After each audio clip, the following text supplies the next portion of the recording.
Welcome back to Chiboy Recaps. Today we've got a movie packed with action, Go for Broke 2024. So sit back, relax, and hold on tight to that ice cream.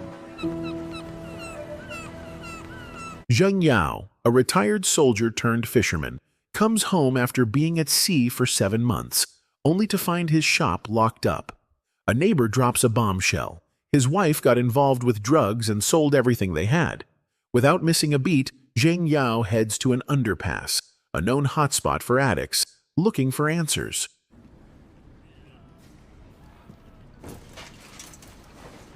Zheng Yao's heart sinks as he sees his wife in such a tragic state. Her once radiant face, always full of joy, with their daughter, is still vivid in his memory. After 7 months, how did everything fall apart so quickly? What happened to cause this? While Zheng Yao was away, his wife, who ran a small shop, was tricked by drug dealers who spiked her drinks. Unable to turn away regular customers, she gave in to their offer. Over time, she became addicted and eventually sold their house to fund her addiction. So, where was their daughter? This is the hardest part. She was hit by a car while her mother was high on drugs. Overcome with regret and shame, the wife ended her own life by jumping off a bridge, leaving behind a note that mentioned the drug, produced by a company with the logo of 2 tigers. Meanwhile, those responsible for this mess, dealers, bosses, businessmen, officials, even the police chief, are living it up, enjoying the wealth made from the drug trade. 1 year later, we meet Officer Andu, who's leading a raid on a drug ring. After arresting the criminals and seizing the evidence, a sharply dressed man shows up and takes some of the seized goods. Turns out, Andu's a crooked cop involved in the drug business himself. The well-dressed man immediately takes the evidence to a grand mansion. This mansion belongs to a drug lord who is gravely ill. That's Mukun, the man pulling the strings in the drug trade. Realizing his time's almost up, Mukun orders his trusted ally, Herta, to find his estranged son and have him take over his role in this empire. Shawang, Mukun's son, is known for his ruthless, uncontrollable nature. He's currently in prison for murder, robbery, rape, and rumors even say he eats human flesh. It turns out Zheng Yao is also in the same prison, but not as a criminal. He got himself locked up on purpose, planning to take down Shawang and disguise himself to get close to Mukun.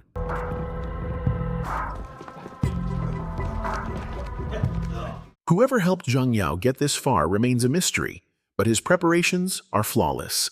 His hairstyle, his face scars, and his forged identity. As he travels, escorted by Mukun's men, the ship's crew reveals themselves as hitmen sent to eliminate Shawang.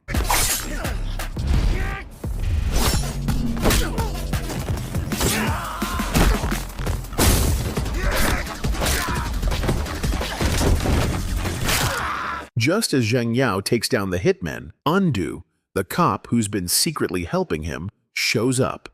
His motives are unclear, but he set up everything Zheng Yao needs to earn Mukun's trust, making him believe Zheng Yao is his lost son, Shawang. Arriving at Mukun's house, Zheng Yao nails his role as Shawang. He pulls a phone from one of the hitmen to trace who sent them. The phone rings when he calls the number, but don't be fooled. The real mastermind is Herta, who secretly slipped the phone into the councilman's jacket.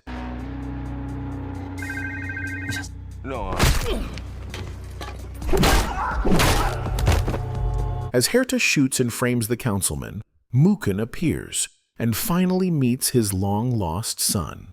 Always cautious, Mukun pretends to wipe the blood off Zheng Yao's face and hands it to a nurse for a DNA test, making sure Zheng Yao is truly his son. That night, during the welcome party for Shawang, Mukun receives the validated DNA test results. Though he doesn't know when or how the blood was swapped, Mukun is 100% sure the person before him is his son, Shawang.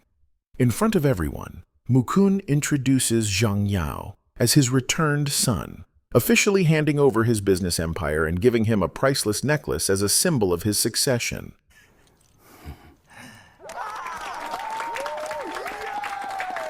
For his first task in the business, Zhang Yao must meet a drug dealer who stole Mukun's drugs.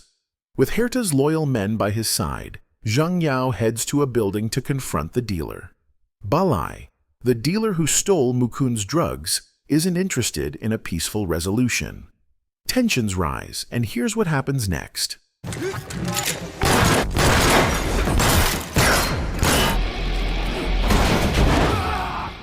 As Balai is cornered, he admits to his crimes. But then, an unexpected twist.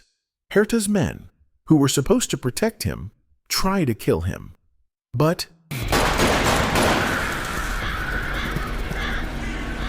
somehow, Zhang Yao survives and returns home with Balai, now his subordinate. Herta is furious, not only because his men failed to kill Zhang Yao, but also because Mukun is now even more proud of Zhang Yao, who turned an enemy into an ally. Let's shift to Andu, the nephew of the police chief, Anpei, who secretly has feelings for Nanqian, his uncle's girlfriend. Nanqian often faces abuse from Anpei, but she endures it because she has no one else. Andu's true intentions are finally revealed. He forms an alliance with Zhang Yao, planning to take down Mukun and expose his uncle's involvement in the drug empire.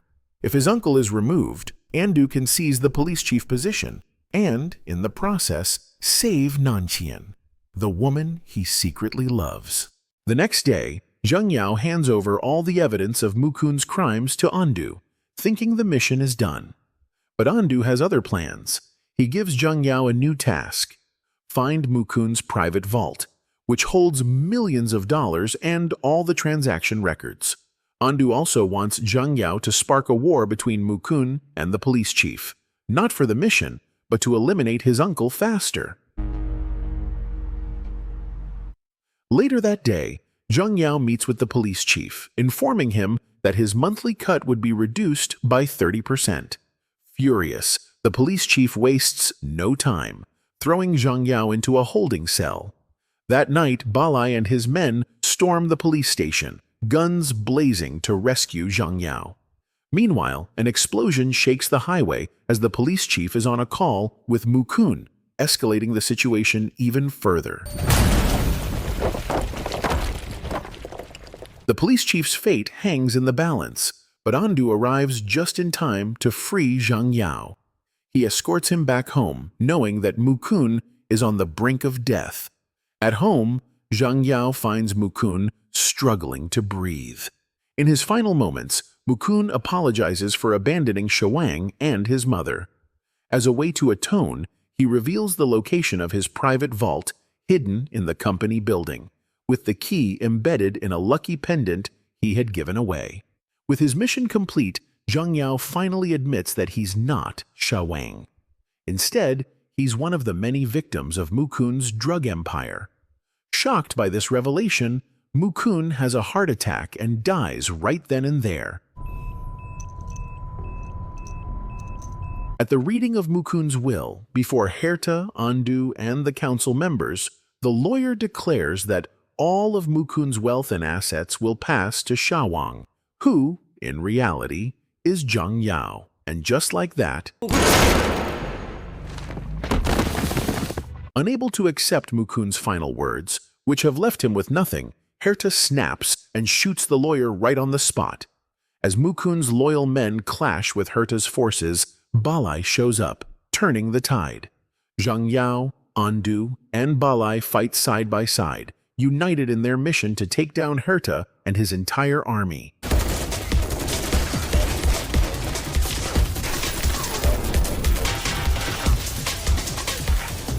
When the battle finally ends, Zhang Yao hands the pendant to Andu, marking the completion of their mission. But then, something completely unexpected happens. Who would have guessed that Andu was the real villain all along, and that Balai, who seemed loyal to Zhang Yao, was nothing more than Andu's pawn, strategically placed to spy on Zhang Yao? Let's rewind to a year ago, when Andu first began plotting to bring down his uncle and Mukun. By chance, at the perfect moment, Zheng Yao sought justice for his wife and daughter, an act that caught Andu's attention. Seeing an opportunity, Andu decided to use Zheng Yao as his pawn, especially after learning that Zheng Yao was a tough former Special Forces soldier. Assigned with the task of finding Shawang, Andu began his plan by convincing Zheng Yao that he was genuinely helping expose Mukun's crimes. He bribed the prison guards to get Zheng Yao into the same prison where Shawang was held, arranging everything so Zheng Yao could disguise himself as Shawang. It was there that Zheng Yao coincidentally met Balai, whom Andu recruited as his subordinate, promising him a steady supply of his favorite drug in exchange. But Andu didn't stop there. He tasked Balai with the mission of killing his uncle, the police chief, using a knife that bore Zheng Yao's fingerprints during the chaotic incident with the collapsed road. In the end, Zheng Yao became the scapegoat for the deaths of Mukund and the police chief. Andu didn't kill him right away. Instead, he locked Zheng Yao up temporarily, waiting for the plan to unfold as intended. Not long after, Andu was appointed as the new police chief, taking over his deceased uncle's position. He wasted no time executing his plan to raid all drug trafficking locations, from factories to shipping hubs. After achieving his dream and being hailed as a hero, Andu finally made his way to the building where Mukund's private steel room was located. As expected, the room was filled with piles of uncountable dollar bills.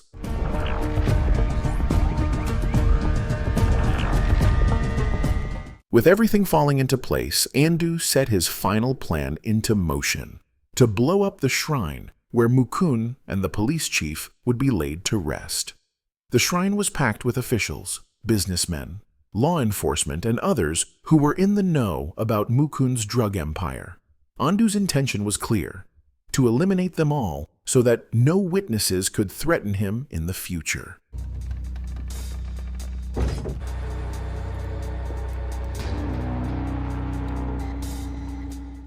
As Nanqian finished her speech, she pulled back a curtain to reveal hundreds of photos of victims and piles of illicit goods.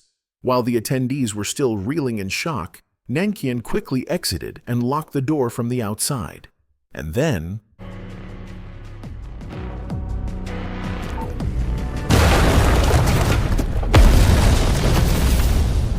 the shrine exploded in a fiery blaze. But the plot didn't stop there. The steel room right behind Andu and Zheng Yao also detonated. Still reeling from the chaos unfolding before them, Andu was about to be hit with yet another shock. A plot twist so insane he never saw it coming. The real twist came when Balai, who had initially appeared to be nothing more than a drug addict and drug lord, was revealed to be a responsible older brother. He had deeply cared for his younger sibling, and when his sibling fell into the depths of addiction, Balai took him to a hospital for rehabilitation. It was at the hospital that Balai met Nanqian, who was a doctor there. Unlike Balai and Zheng Yao, who lost family members to drugs, Nanqian's father had been an honest police officer who was strongly opposed to corruption. When Nanqian's father rejected a bribe from Mukund and the police chief, he was murdered by being overdosed. Not long after meeting Nanqian, Balai's house, along with his brother's place, was seized because his brother secretly owed money to a loan shark. With no place left to go, they were forced to move into a bridge underpass, a place that had become a shelter for people caught up in the world of drugs. A while later, Balai's brother took his last breath. For the first time, Nanqian visited that underpass, and it was here that she met Zheng Yao. But they weren't alone in their suffering.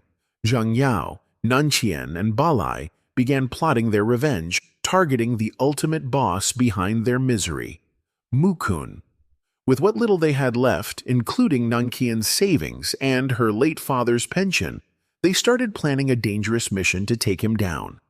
Using her good looks to her advantage, Nankian managed to soften the heart of the police chief, beginning to dig for information.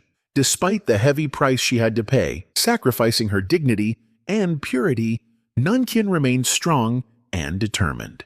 She knew this was crucial for the success of their mission. After Nankian, it was Balai's turn to hit the streets. Just like Nankian, Balai had to make a big sacrifice. He became a drug addict to perfect his cover, allowing him to get close to Andu and work his way into his plans.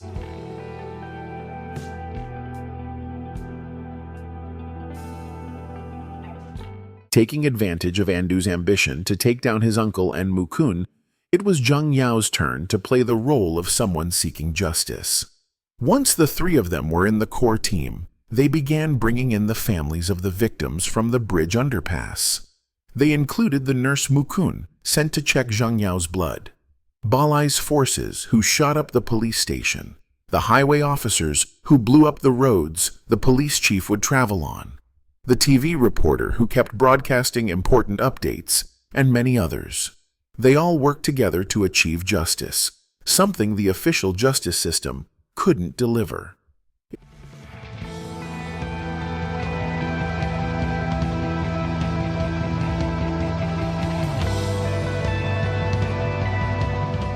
It's unclear what Zhang Yao and his friends had planned next, but Andu immediately ordered his men to eliminate Balai and Nankian, which led to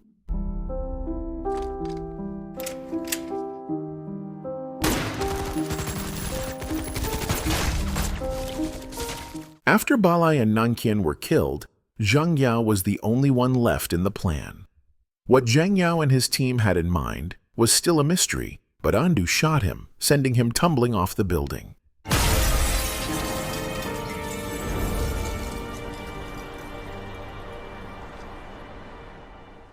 Andu seemed to have forgotten something important. Zhang Yao wasn't the only one who knew about the plan. There were others, like the TV reporter who had captured the shooting on camera. The footage aired live on a billboard, quickly making its way to headquarters, which executed Andu on the spot.